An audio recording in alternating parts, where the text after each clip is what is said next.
Hi, this is lesson 22 in the B book, in the blue B book, and we are doing the Indian song in the lesson book and CCC in the solo book, page 20.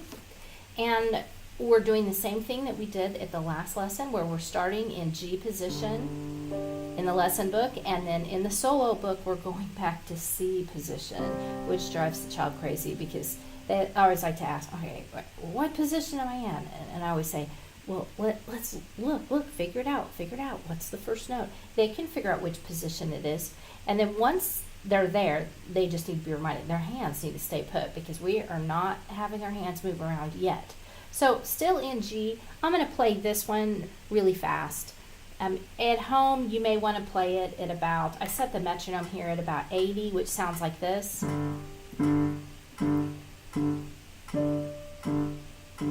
Let me turn this up just a little bit so you can hear a little bit better. So that's at about 80. I'm just going to play a little bit faster so that you can see it. What they need to notice here is that the B is flat, so when they're in, instead of this, they want to play this. Here it's coming down, and then there's the G, so then this would be a third there. And then here, it's the same thing. They're also going to have a B. It sounds like this.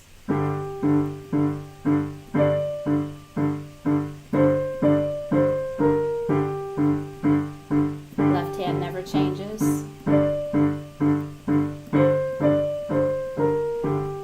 Half note at the end, and then it repeats. So that's Indian song. Have them play it a lot slower. Have them get used to that left hand going nice and steady till the end, and then have them play it twice. And then for the solo book, this one looks a little bit different. Notice we play only one hand at a time. Go back to your C position. It reminds the child. We have a C flat here. E flat. It's an E flat. So we're starting here, and it's an E flat, and then we have an E flat here also. But in the top, you'll notice the F is sharp.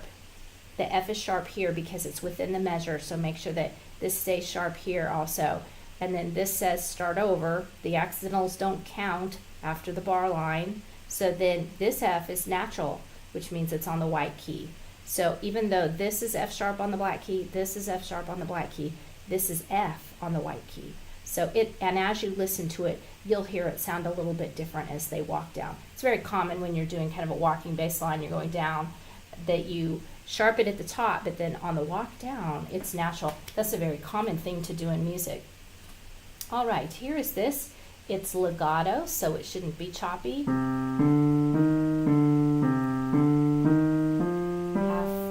Half note, whole note, hold down.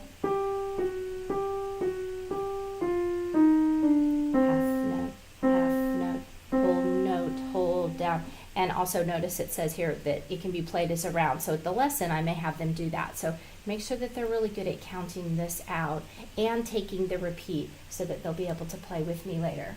And that's it in the book. So we're just continuing to practice our two positions, C position and G position, and catch up with any other songs that we may be a bit behind on. The paperwork is pretty self-explanatory. They just need to connect the dots, match up the pictures with the letter. And here, this is a little bit more complicated. If you want to sit down with a staff and work this out, a blank staff, they can work this out. You could flip the paper over, draw 5 lines, draw a treble clef or a bass clef, and you could do this. But really, they're asking the questions, who ate the cookies? And so what they want to do is take those letters and just put them down here. This is the answer right here. So you'll move those down. But if you want to go through this with them, you can do that also. All right, and that's it for the paperwork for this week.